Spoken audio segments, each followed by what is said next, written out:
महात्मा उपासक डॉक्टर सोहनराज तातेड़ पुनरुत्थान और आत्मविज्ञान के बाद अब ला रहे हैं सनातन सत्य, जैसी दृष्टि वैसी सृष्टि, कुदरत, कुदरती रचना एवं कुदरत के कानून से शाश्वत सुख की प्राप्ति। लॉग इन करें www.drsohanrajtated.com, YouTube channel doctor Sohanraj Tated, play store से डाउनलोड करें mobile app doctor Sohanraj Tated. चले सुनिमलयरा आइचे सुमयन पयासयरा सागर वर गंभीरा सिद्धा सिद्धिं मम दिशन्तु सिद्धा सिद्धिं मम दिशन्तु। हे मेरे भीतर विराजमान शुद्ध आत्मा भगवान और समस्त जीवों के भीतर विराजमान जो अभेद भाव से वही परमात्मा, भगवत स्वरूप परमात्मा, मुझे ऐसी शक्ति दो, जागृति दो कि मेरा राग द्वेष हर क्षण घटता रहे, मैं किसी के दोष नहीं देखूं, मेरे मन में किसी के प्रति बुरे भाव न आए, मैं किसी के प्रति अभिप्राय और ओपिनियन न दूं। मुझे हर जन्म में मोक्ष के कर्म मिले, मुझे हर जन्म में ज्ञानी पुरुष मिले, मुझे ऐसी शक्ति दो, जागृति दो, मुझे ऐसा आशीर्वाद दो। भाइयों बहनों, मातृशक्ति को नमन। आज का जो हमारा बहुत सुंदर विषय है जो हम आपके सामने प्रस्तुत करने जा रहे हैं वह है सुख की राह। यानी हम किस प्रकार से सुख को प्राप्त करें। हर प्राणी छोटा हो या बड़ा जो जन्म लेता है वह मरना नहीं चाहता, वह सुख चाहता है, दुख कोई नहीं चाहता।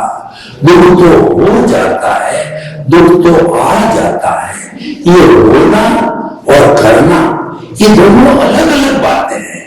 होना स्वतंत्रता, करना स्वतंत्रता, होना परिणाम, करना पुरुषार्थ।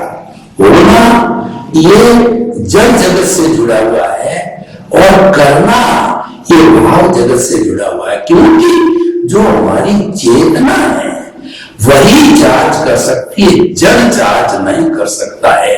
यानी भविष्य के अंदर क्या होने वाला है या अभी हमको क्या प्रवृत्ति करनी है, ये विषय जो है चेतना का है। ये बात मुख्य तौर से हमको समझनी होगी, जड़ और चेतन की भेद रेखा। क्योंकि सारा जो ब्रह्मांड है ये दो तत्वों से बना हुआ है, एक तो जड़ है और दूसरा चेतन है। जड़ है हमारा साधन है और चेतन है वह हमारा साध्य है। जड़ का सूक्ष्मतम रूप परमाणु है, वो इटर्नल है और चेतन इटर्नल है। भूत भविष्य वर्तमान में उसमें कोई परिवर्तन नहीं आता। द्रव्य आत्मा मूल स्वरूप के अंदर विशुद्ध आत्मा है, मुक्ति वाली आत्मा है, लेकिन उसके साथ जड़ मिल गया, जड़ रूपी मिश्रण हो गया, कार्बन शरीर चतुष्पदी मिल गया, जो अज्ञान कहलाता है, जो राग द्वेष कहलाता है। अगर मैं उन सबके नामों की सूची करूं अज्ञान की, तो आज विश्व में 365 तरह के धर्म दर्शन है। जो आत्मा में विश्वास करते हैं वो सभी कर्म में विश्वास करते हैं, वो सभी कर्म बंधन में और मुक्ति में विश्वास करते हैं, मोक्ष में विश्वास करते हैं। तो वो सभी ये मानते हैं मुख्य रूप से भावार्थ रूप में, नाम कुछ भी हो सकता है कि अज्ञान के कारण ही ये जो हमारा चेतन तत्व है वो जड़ तत्व से बाधित हो गया। उसके नाम राग द्वेष है, कषाय है, मोह का संसार है, कर्म रज है, कर्म फल है, कर्म शरीर है, कॉजल बॉडी है, लिंग शरीर है, कितने कितने आपको नाम गिनाऊं। क्या है? एक अज्ञान शब्द को लीजिए, ये अज्ञान आने से ये जड़ और चेतन मिल गए। आप अज्ञान को हटा दो, जड़ अपने मूल स्वरूप जो हमारा ब्रह्मांड है उसके अंदर चतुस्पर्शी में जाके मिल जाएगा। और ये जो क्रिएट किया है, ये कर्म शरीर में जो क्रिएट किया है, ये जो पंचभूत का पुतला पृथ्वी, जल, अग्नि, वायु और आकाश, ये जाके पृथ्वी में, जल में, अग्नि में, वायु में, आकाश में जाकर के मिल जाएगा। तो इस तरीके से चेतन तत्व जो है डोमिनेशन है। सारा जो कुछ भी संसार में हमको सुख दुख की अनुभूति आज का विषय है, सुख की राह का ये विषय आत्मा से जुड़ा हुआ है। और हमारा सनातन सत्य का मुख्य उद्देश्य भी यही है कि शाश्वत सुख की नींव लगाना। शाश्वत तो हम आपको कैसे दे सकते हैं, क्योंकि शाश्वत सुख तो मुक्ति में है। मुक्ति हमें कभी नहीं मिल सकती। और भरत क्षेत्र में तो मुक्ति जम्बू स्वामी ने मुक्ति के, मोक्ष के ताले लगा दिए हैं। अब आपकी ताकत है तो आप महाविजय क्षेत्र के अंदर सिमंदर स्वामी के चरणों में जन्म ले सकते हो। ऐसे भाव डालो, ऐसी प्रतिष्ठा करो, क्योंकि उसमें आप स्वतंत्र हो। प्रतिष्ठा करने में आप स्वतंत्र हो, परंतु प्रतिष्ठा कर दी है फिर आप स्वतंत्र हो जाओगे। मैं आपको उदाहरण देना चाहता हूं। बहुत अच्छी बारिश हो गई, एक किसान के बड़ा खेत था, तो बारिश के पहले उसने खेत का जो है, जिसको विदेशी भाषा में मैदान कहा जाता है, सूर कहा जाता है, वो जो है उसने साफ सुथरा कर दिया। और साफ सुथरा करने के बाद उसको लेवल कर दिया। अब अच्छी बारिश हो गई तो मन में बहुत खुश है कि अच्छी बारिश है, फसल अच्छी होगी, फसल अच्छी होगी तो समृद्धि आएगी। तो वो क्या करता है कि वह, हमारा जैसे राजस्थान है तो यहाँ मुख्य बारिश से होने वाली फसल है, वो खरीफ की फसल है, वो दोनों हाथों में 2 पोटली बीज की भरी हुई ले जाता है। एक में तो फूड ग्रेन बाजरा राजस्थान का 12 मास खाया जाता है। और जैसे दूध के प्रोडक्ट बनते हैं, जैसे बाजरा के सैकड़ों तरह के प्रोडक्ट बनते हैं, बाजरा की रोटी बनती है, बाजरा का दलिया बनता है, और बाजरा का जो कहना सूप बनता है, और बाजरा के कितने कितने प्रोडक्ट बनते हैं दूध की तरह। तो ये 12 मास खाया जाता है और ये प्रिय भोजन है राजस्थान वासियों का। एक तो वो लेके जाता है, दूसरा जो इसके सपोर्टर्स है, जो कि यहाँ की जमीन मानती है पैदा हो सकते हैं, मूंग है, मोट है, तिल है, ग्वार है, और काकड़ी के बीज है, मतीरे के बीज है, ये दोनों फ्रूट है। तो ये भी साथ में मिक्सचर में डाला जाता है। तो इस तरीके से वो चिंतन करता जाता है और अंतिम समय तक कोई निर्णय नहीं लेता है।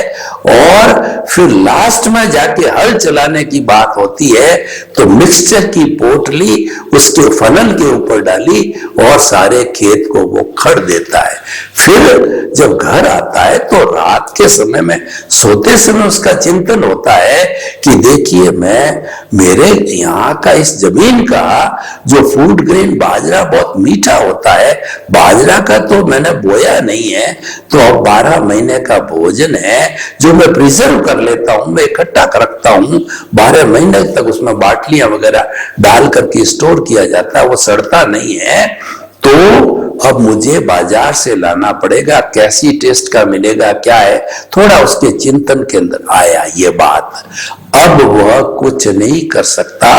Once a time when you have enjoyed the seed, you are supposed to get the fruits of that seeds. जैसा बोओगे वैसा पाओगे।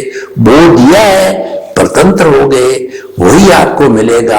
आपने भाव डाल दिए है तो भावों में करेक्शन भी हो सकता है, लेकिन ये तो एक रूपक के रूप में है। अब उन बीजों को हटा करके नए बीज डालना, ये तो बहुत लंबी कार्रवाई हो जाती है।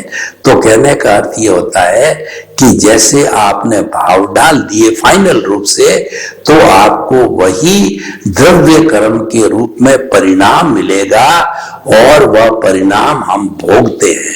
तो भाइयों बहनों, सुख की राह, सुख कब मिलता है? सुख मिलता है पुण्योदय से। और वह वैसे तो हमारे सनातन सत्य कार्यक्रम के अंदर सुख और दुख भ्रांति मानते हैं। हम कैसे मानते हैं? मान लीजिए हम किसी भगवान के दर्शन करने मंदिर में जा रहे हैं और वापस आते हैं तो बाहर भिखारी बैठे रहते हैं, तो वो दान पुण्य की आशा रखते हैं। तो हमने 10 रुपए का नोट एक भिखारी को दिया, तो वो भिखारी बहुत प्रसन्न हुआ कि मुझे सेठ जी ने 10 रुपए का नोट दिया। और उसके बाद में थोड़ा सा आगे चले, तो आगे चलने पर जो है वो एक वेल टू डू व्यक्ति आया, उसको हमने 10 रुपए का जो है वो ऑफर किया नोट। तो उसने जो है ये कहा कि जो है ये तो मेरी इंसल्ट हो गई। देखिए स्थितियां वही है, परंतु दोनों के लिए जो है वह सुख और दुख का कारण बना। ये भ्रांति है। वास्तव में सुख और दुख बाहर है ही नहीं। सुख और दुख तो मात्र हमारी आत्मा का गुण है, और वो भीतर में रहता है, और भीतर से बाहर उसकी पुण्य और पाप के रूप में अभिव्यक्ति होती है। तो अगर आपको शाश्वत सुख चाहिए तो आप भीतर में जाइए, और भीतर में जाकर के शाश्वत सुख की नींव लगाइए। तो आने वाले जन्मों में आपको ऐसा शाश्वत सुख मिलेगा जिसके बाद कभी दुख आता ही नहीं है। तो भाई और बहनों, जैसी भी स्थिति है, सुख की राह क्या है वो मैं आपको बताना चाहता हूं, क्योंकि हमने ये जन्म पा लिया है, और इस जन्म में जितना हमारा पुण्योदय है और पापोदय है, उसके अनुरूप एक बार मान भी लें तो सुख और दुख मिलेगा। हम क्या करते हैं कि इस दुनिया की जो चीजें हैं, कभी भोजन में सुख मानते हैं, कभी जो स्त्री में सुख मानते हैं, कभी घर में सुख मानते हैं, कभी पैसों में सुख मानते हैं, कभी बाल बच्चों में सुख मानते हैं, कभी पोते पोतियों में सुख मानते हैं, कभी बैंक बैलेंस में सुख मानते हैं, कभी रिलेशन पद प्रतिष्ठा में सुख मानते हैं। लेकिन ये तो भ्रांति है, क्योंकि ये सब चीजें नाशवान है। ये सारी चीजें जो मैंने गिनाई है ये तो जड़ है, और ये अवस्था है। कोई भी अवस्था स्थायी नहीं होती है। अवस्था का मतलब ही है आने वाली जाने वाली, क्योंकि हर अवस्था संजोग से जुड़ी होती है, और संजोग कुदरत जुटाती है। हर संजोग के साथ वियोग जुड़ा हुआ है। आज ये शरीर है, कल चला जाएगा। कई बार हमने ऐसे शरीर धारण किए। आज हमारी पत्नी है तो पति पत्नी में से कोई पहले या पीछे किसी को जाना ही होता है। आज हमारे पास जितनी धन दौलत है, जरूरी नहीं है कि ये जिंदगी भर तक रहेगी। कोई भी जड़ चीज स्थायी नहीं है, क्योंकि जड़ का काम ही परिवर्तन होता है। जो संचरण करता है वो संसार होता है। हर क्षण हर वस्तु बदलती रहती। स्थायी किसी को मत मानो। स्थायी केवल एक तत्व है, वह चेतन तत्व। और चेतन तत्व के अंदर कितनी बड़ी सुंदर बात है, जिसको हम सामान्य दृष्टिकोण कहते हैं कि कुल 84 लाख जीवा योनियां हमारे धार्मिक ग्रंथ में बताई गई है।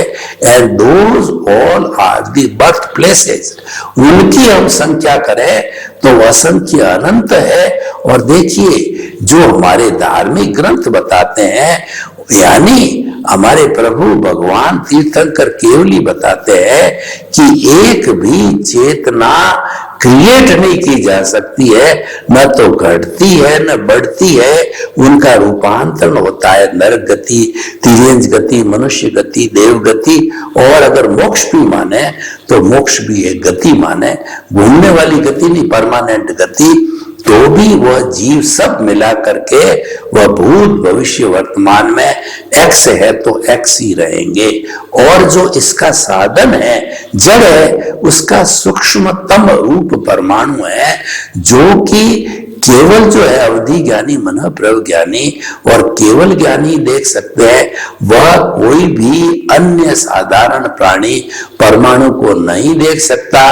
वो नॉन डिविजिबल, नॉन डिस्ट्रक्टिबल है, वो न किसी को रोकता है न किसी से रुकता है, वो विशुद्ध रूप के अंदर होता है। और जब वो परमाणु, एक परमाणु दूसरे से मिलता है, चार से मिलता है, तो द्विप्राणी चतुर्प्रमाणी बात के अंदर वो स्कंद बनता है, अणु बनता है, तब वो अशुद्ध हो जाता है।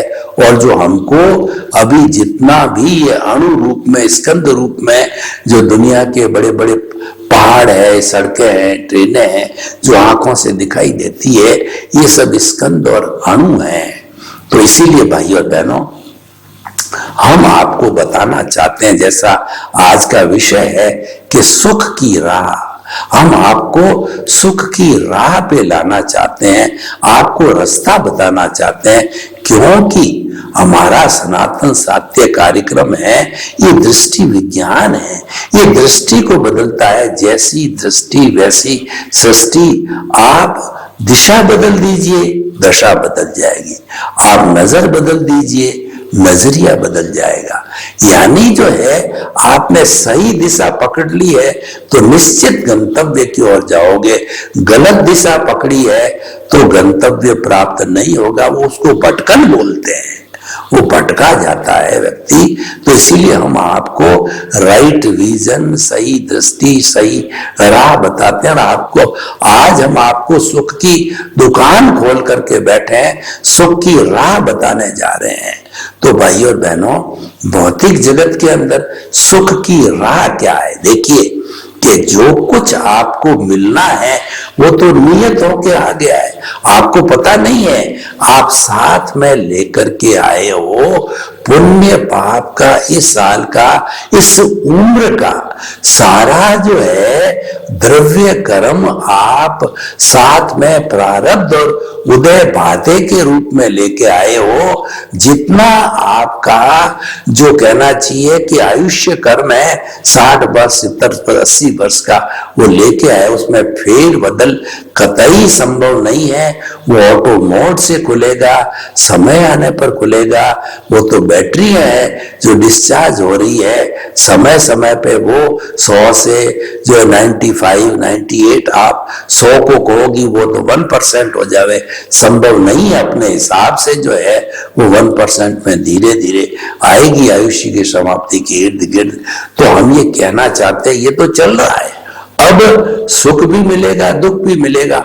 आप लेके आए हो, आपका क्रिएशन है और आपका परिणाम है। आपने जैसा जो है पेपर दिया था उसका रिजल्ट आपको, लेकिन हम उसको सुख में कन्वर्ट करने के सूत्र दे रहे हैं आपको। पहला सूत्र है कि दुख में से सुख निकालने की कला सीखिए। मान लीजिए कि आपका उदय और प्रारब्ध चल रहा है कि आपका कोई प्रिय व्यक्ति जो है वो घर से चला गया, तो आपको बहुत दुख देगा और आप आर्त ध्यान के रास्ते के अंदर चले गए तो रोते रहोगे, कई महीने तक रोते रहोगे और आपकी कॉजल बॉडी को बढ़ा दोगे। तो आपको हम क्या देना चाहते हैं कि आप आर्त ध्यान, रौद्र ध्यान को छोड़ के धर्म ध्यान का रास्ता पकड़िए। धर्म ध्यान का रास्ता क्या है कि आपका जो प्रिय व्यक्ति चला गया है उसके प्रति मंगल भावना भाव कि वह आत्मा कहीं पर भी है, वह धीरे धीरे प्रगति करती हुई मुक्ति को जावे, श्रद्धांजलि अर्पित करो और उस आत्मा के जो लोक कल्याण के शेष कार्य थे, जगत कल्याण, जगत के जो भले के जो कोई शेष कार्य थे वो आप पूरे करो, उसके प्रति सच्ची श्रद्धांजलि रहेगी। और जब उसके हम पूरे काम करेंगे तो निश्चित रूप से वो आत्मा जहां भी है उसके पास संप्रेषण पहुंचेगा, उसको प्रसन्नता होगी। और जिसके प्रति हम मंगल भावना बा रहे हैं तो हर आत्मा अव्ययबाद होती है। आत्मा टू आत्मा का बात करने में किसी तार की आवश्यकता नहीं है। मैंने किसी के प्रति भाव किए तो भाव तुरंत उस व्यक्ति की आत्मा के पास में संप्रेषित हो जाते हैं। इसको टेलीपैथी कहा जाता है। तो हमारा सहज ही टेलीपैथी का अव्ययबाद है, यानी उसमें कोई भी अवरोध नहीं है। वो जो है वो निरावरण है, वो बिना अवरोध किए पहुंच जाती है। किसी क्षमा याचना करना हो, किसी के प्रति शुभ भावना भेजनी हो, वो आसानी से भेज सकते हैं। तो उस आत्मा के प्रति जो है शुभ की प्रवृत्ति करो आप, तो जो है वो आपको सारा ये अच्छा हो जाएगा। ये जो सुख की राह हो जाएगी, आपका आत्म ध्यान, रौद्र ध्यान रुक जाएगा। धर्म ध्यान में क्या फायदा होगा? एक तो जिस आत्मा को आपने मैसेज भेजा है उसका शुभ होगा, उसका भला होगा। और आपका जो कार्बन शरीर है वह कम होने लगता है, उसका घनत्व और वॉल्यूम कम होने लग जाता है। तो इससे दोनों को लाभ मिलता है। सुख की राह ऐसी है कि जिसको हम सुख देते हैं उसको भी सुख मिलता है और हमें भी सुख मिलता है, क्योंकि अच्छी बात के रिजल्ट अच्छे होते हैं, बुरी बात के रिजल्ट बुरे होते हैं। इसलिए हमेशा सुख की राह पर चलना चाहिए और सुख की राह पर चलने की हमें प्रेरणा देनी चाहिए। तो पहला सूत्र हो गया कि दुख में से सुख निकालने की कला आनी चाहिए। और दूसरी बात यह है, हमें ये चिंतन करना चाहिए कि ये जो कुछ भी दुख क्या कारण बना है, ये स्थिति बनी है, ये इसके लिए 100% मैं स्वयं जिम्मेवार हूं। किसी दूसरे को दोषी नहीं मानना चाहिए। उसके कितने फायदे हैं कि जब हमने अपने आप को जिम्मेवार मान लिया कि मेरा किया मुझे ही मिलेगा और मिल रहा है, क्योंकि अभी उदय और प्रारब्ध मेरे पापोदय का चल रहा है, पुण्योदय का आएगा तो मुझे सुख की मिलेगी। तो इसीलिए क्या है, उस स्थिति के अंदर अपने आप को समायोजित करो, अपने आप को एडजस्ट करो, अपने आप को जो है वो मध्यस्थता की स्थिति के अंदर लाओ। तो उसमें देखिए कि जब हम अपने आप को दोषी मानते हैं, दुनिया को निर्दोष मानने लग जाते हैं, तो सबसे बड़ा फायदा ये होता है कि हमारा कार्बन शरीर, हमारा अज्ञान शिथिल पड़ने लग जाता है, हमारे कर्म झड़ने लग जाते हैं। और कर्म के झड़ने का अर्थ हो गया कि निर्जरा होती है, और निर्जरा होने का अर्थ ये हुआ कि हमारी आत्मा हल्की हो गई है, हल्की हो रही है, हल्की हो गई है। और हल्की होने का अर्थ यह है कि हमारी दिशा सही है, हमारी दिशा ऊर्ध्वगामी हो गई है। भारी होने का अर्थ यह है कि आत्मा का नीचे जाना, और जो है वो हल्की होने का अर्थ है कि वह ऊपर जाना, अपनी आत्मा का ऊर्ध्वारोहण होना। तो भाइयों और बहनों, ये दूसरा हुआ कि हर एक को, हमें इस दुनिया के हर प्राणी को निर्दोष मानना चाहिए।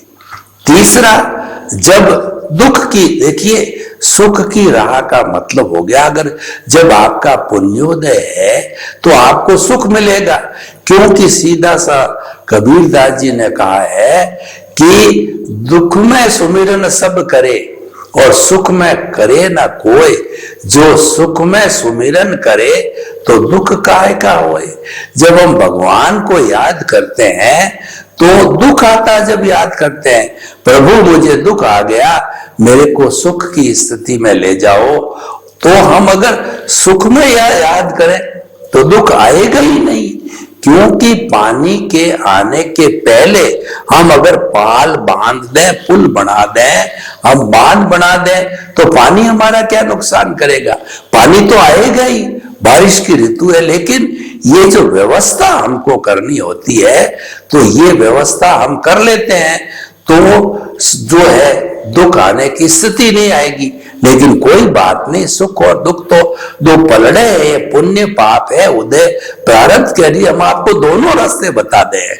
सुख में तो आपको सुखी ज्यादा इतना फूलना नहीं है कि सुख में अगर आप फूल गए तो अहंकार, क्रोध, मान, माया के वशीभूत होकर के आप कर्म बंधन कर सकते हो।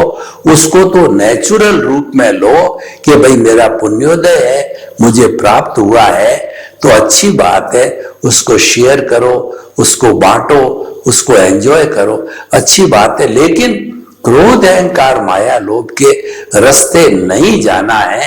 ये सुख में सुखी रहने की राय है। अब मान लीजिए हम आपको दुख में जो है कैसे सुखी रह सकते हैं, वो आपको राह बता रहे हैं। तो पहला तो हमने बताया, पहला तो हमने ये बताया कि दुख में से सुख निकालने की कला सीखिए। दूसरा, जगत के किसी भी प्राणी के अंदर दोष मत देखिए, दोष होता ही नहीं है। तीसरा ये है, ये दुख जो मैं अब कोई न कोई निमित्त अवश्य आता है। जो व्यक्ति दुख देने वाला है उसके प्रति घृणा, ईर्ष्या, दुर्भावना नहीं रखना, क्योंकि वह तो निमित्त मात्र है। किसी व्यक्ति ने हमको दुख दिया, गाली दे दी, पीट दिया, और कोई मानो हमारी संतान है, उस संतान ने हमको दुखी कर दिया किसी न किसी रूप के अंदर, प्रॉपर्टी के बंटवारे में कहिए या कोई भी दृष्टि से दुख दे दिया, तो वो तो निमित्त है। उसको निमित्त जो ही आपने माना, त्यों ही आपके वह दुख जो है घट जाता है। लेकिन उसको जो है आपने कर्ता मान लिया, यानी वो दुख देने वाला है, तो आपके दुख जो है वो बढ़ जाएगा।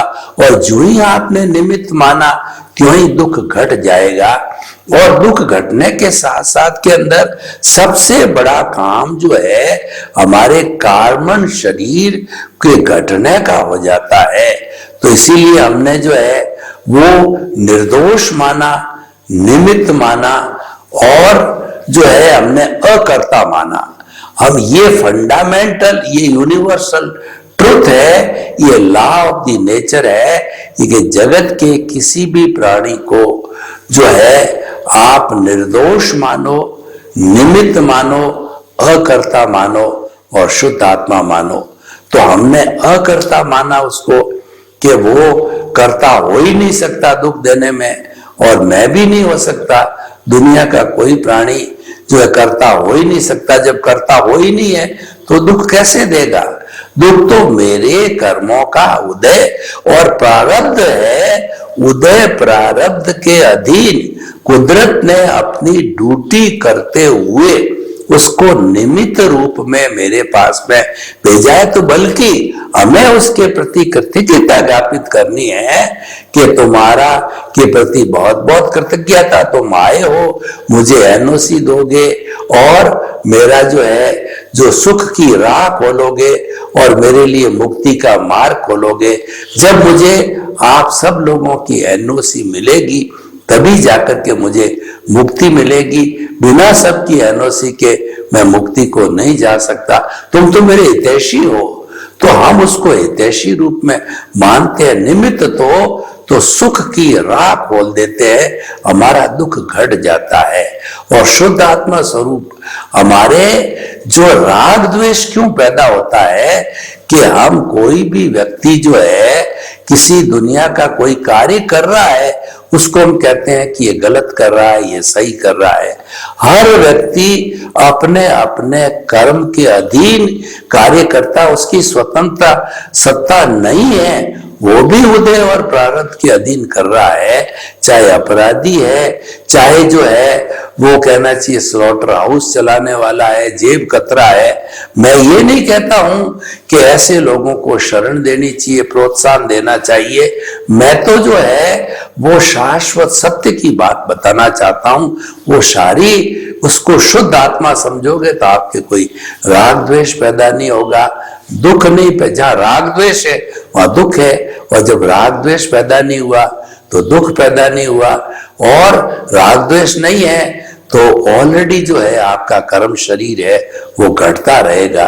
तो हम आपको ये बताना चाहते हैं कि सुख की राह क्या है कि आप सनातन सत्य के नियमों का पालन करो। आप हर प्राणी को निमित्त निर्दोष अकर्ता और शुद्ध आत्मा समझो, तो ये सबसे बड़ी सुख की राह है। सर्वे भवन्तु सुखिनः, सर्वे सन्तु निरामया। लोक के सब जीवों को सुख मिले, शांति मिले, आनंद मिले, प्रेम मिले, और सभी अपना अपना जीवन यापन करते हुए और सबका कल्याण हो, आपके प्रति मंगल भावना। ओम आराम। महात्मा उपासक डॉक्टर सोहनराज तातेड़ पुनरुत्थान और आत्मविज्ञान के बाद अब ला रहे हैं सनातन सत्य, जैसी दृष्टि वैसी सृष्टि, कुदरत कुदरती रचना एवं कुदरत के कानून से शाश्वत सुख की प्राप्ति। लॉग इन करें www.drsohanrajtated.com, YouTube channel doctor Sohanraj Tated, play store से डाउनलोड करें mobile app doctor Sohanraj Tated.